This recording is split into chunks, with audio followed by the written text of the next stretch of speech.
Salut tout le monde, c'est Vince. Alors aujourd'hui, nouvelle vidéo spéciale critique sur une série qui est très connue au Japon mais très peu connue chez nous. Enfin, si, elle était connue chez nous mais elle n'a pas trouvé le succès escompté, mais bon, qu'importe. Alors donc cette série, je suis sûr que vous l'avez certainement déjà entendu parler, c'est une série qui a été diffusée feu le club Dorothée dans les années 90. Donc je vais vous la présenter. Shurato ou Tenku Wushu Tenku c'est Shurato tout court, voilà. Oui, parce que oui, croyez-le ou pas, j'ai réussi à avoir la série en DVD et l'intégralité totale. Alors je pensais trouver du cuivre, mais j'ai trouvé de l'or. Quand tu dis or, tu parlais de maison comme l'or d'une maison du café?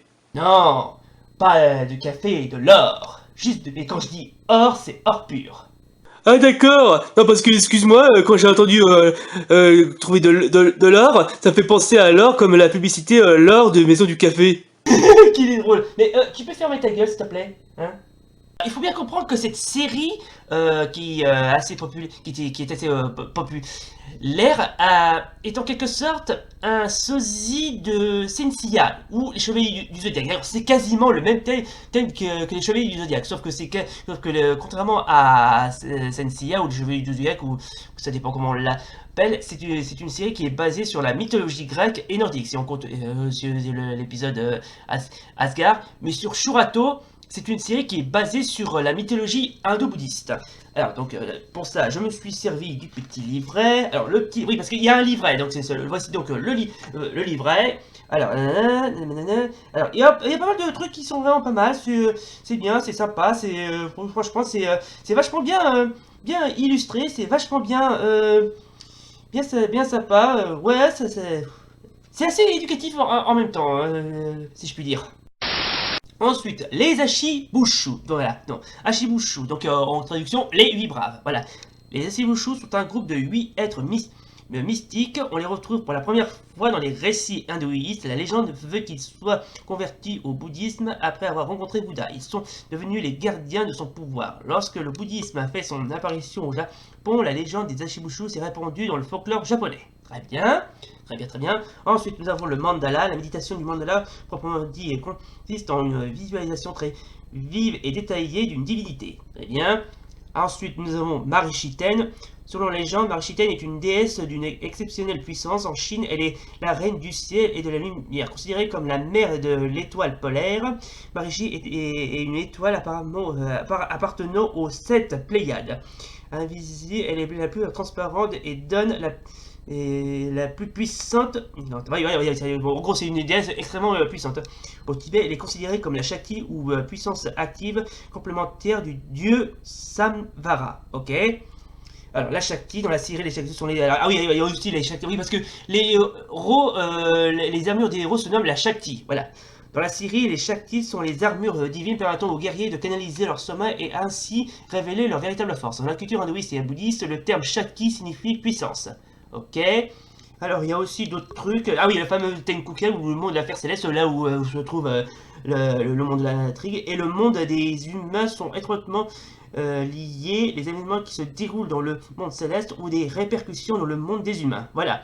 Ensuite, il y a encore d'autres trucs qui ont un rapport avec la série, notamment le Shumisen. Il s'agit du mont Sumeru, considéré comme les centres de l'univers à la fois par les hindous et les bouddhistes.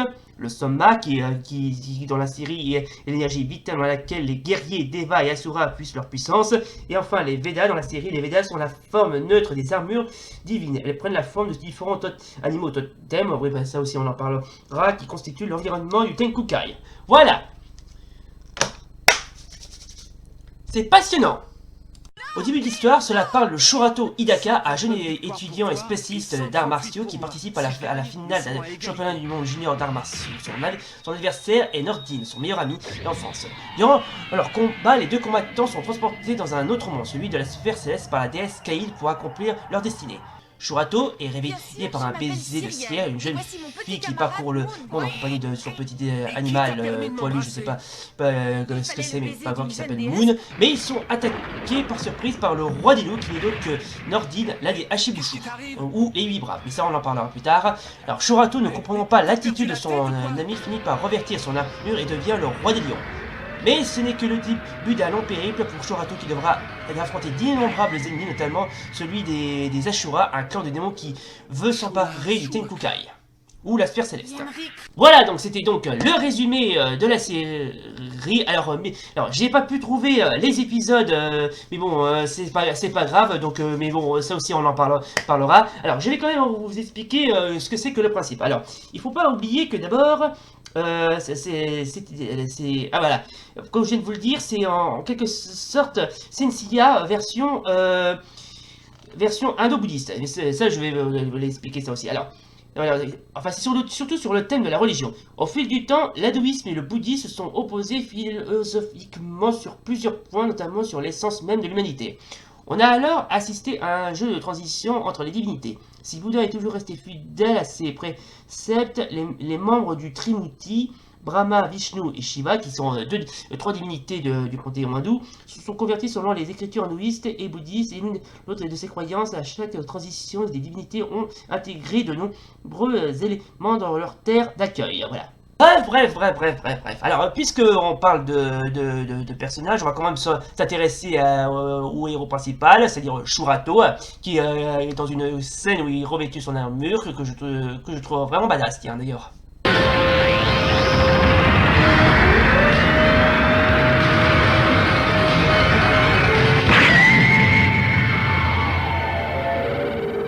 Shula Suaka. Franchement, j'adore quand il revêtit son armure, ça donne presque un effet comique, je sais pas pourquoi. Système Gillette Contour Plus et sa plaquette Lubra Strip, la perfection au masculin. La perfection au masculin. Oui, je sais, j'ai l'esprit tordu. Je veux dire que franchement, cette série, même si elle est très peu connue chez nous en France, elle a eu un énorme succès fou au Brésil. C'est pas une connerie. Donc voici en exclusivité le générique brésilien qui s'est inspiré du générique japonais d'ailleurs. S-H-U-L-A-T-O. Wow! Ce générique est trop bien.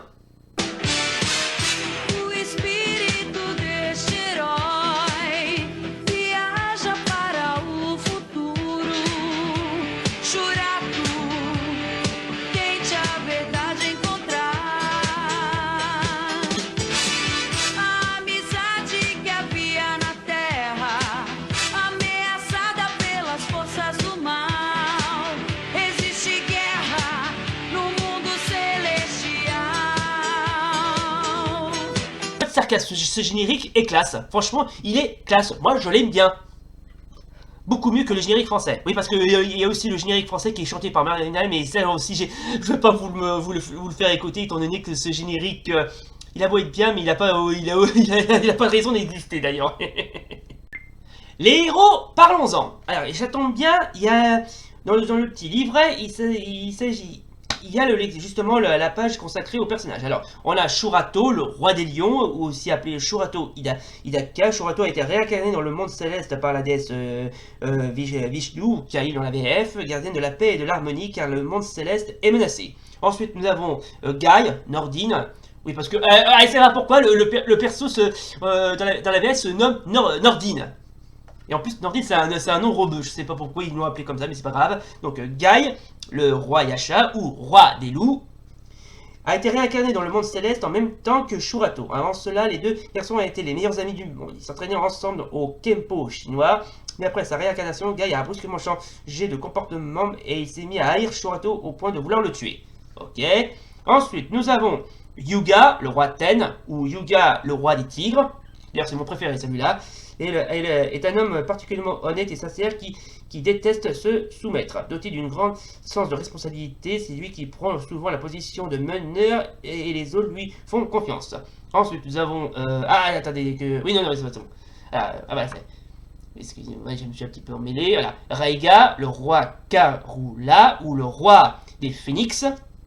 Malgré son côté, Raiga serait être un combattant exceptionnel à qui peu d'adversaires sans le pouvoir résister. Son intelligence n'a d'égal que sa paresse. Bien qu'il conteste volontiers de ne pas être prédisposé à l'effort, il n'apprécie rien qu'on lui fasse remarquer. Ouais. Ensuite, nous avons Ryoma, le roi Ryu ou le roi des dragons. Ryoma est considéré comme le guerrier le plus puissant parmi les Ashibushu. Dans un premier temps, il tente de barrer la route à Shurato et Hyuga, désignés comme les traîtres. Mais Hyuga parviendra à le convaincre que la vérité a été déguisée et ce dernier finira par se joindre à eux. Ok. Ensuite, nous avons Renge, la reine Nara, ou Astrée, parce que les noms ont été traduits en français, donc son nom c'est soit Astrée et en VO c'est Renge, la reine Nara, ou la reine des licornes. Renge est l'unique femme présente dans le rang des Ashibushu. Elle voue un culte presque sans limite à Indra, ne supportant pas qu'on lui remette en question sa parole, bien que redoutable, elle ne pourra jamais réellement s'opposer à l'avancée de Shurato et de ses amis. Ensuite, nous avons Dan, le roi Iba, ou le roi des rhinocéros. Dans la VF, c'est le taureau, mais en fait, c'est le rhinocéros.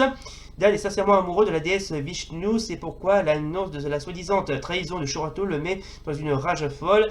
En combat, il ne se fuit qu'à sa puissance, ce qui le rend parfois prévisible.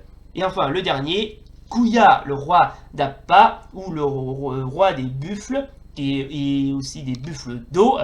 Dans la VF, c'est le roi des serpents, mais étant donné que c'est la VF a été sabotée, si je puis dire, limite mal foutue, donc son attache active, son armure représente un buffle, et qui est un buffle d'eau et non un serpent. Voilà.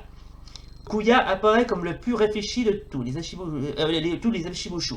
Sa connaissance du Soma frise la perfection, ce qui le rend redoutable. Malgré son gabarit, il préfère user de son mantra pour vaincre ses adversaires. Voilà. Alors ensuite, il y a aussi les autres personnages prochains, notamment la fameuse Lakshu, ou Cyrielle, est une jeune fille espiègle qui s'est autoproclamée future épouse de Shurato, bien que le jeune homme ne soit pas sensible à ses charmes. Ouais. Ensuite, on a la fameuse Vishnu, ou Kali dans la VF. La déesse Vishnu règne avec bienveillance sur le monde céleste, d'une extrême bonté et d'une merveilleuse beauté. Elle ne laisse jamais de marbre. Ensuite, on a Indra, qui est en fait le maître Argon, le trait qui était envahi par les Asuras, commandant en chef de l'armée du monde céleste. C'est un homme fier et respecté de tous. Il semble au début nourrir un amour inconsolable pour le monde céleste. Il est en charge de la formation et de l'entraînement des Ashibushu qui sont donc dévoués. On ne sait pas combien de temps il est resté aux côtés de Vishnu, mais avant de la trahir, il semble toujours avoir été au service de Shiva, le chef des Asuras. Oui, il y a ça aussi. Et enfin, Shiva est le pendant maléfique de la déesse Vishnu, dieu ou déesse de la destruction dans l'hindouisme et de la bouddhiste. Voilà. Bon, j'espère que vous avez tous tout noté, parce que je répéterai pas une deuxième fois. J'ai rien pigé.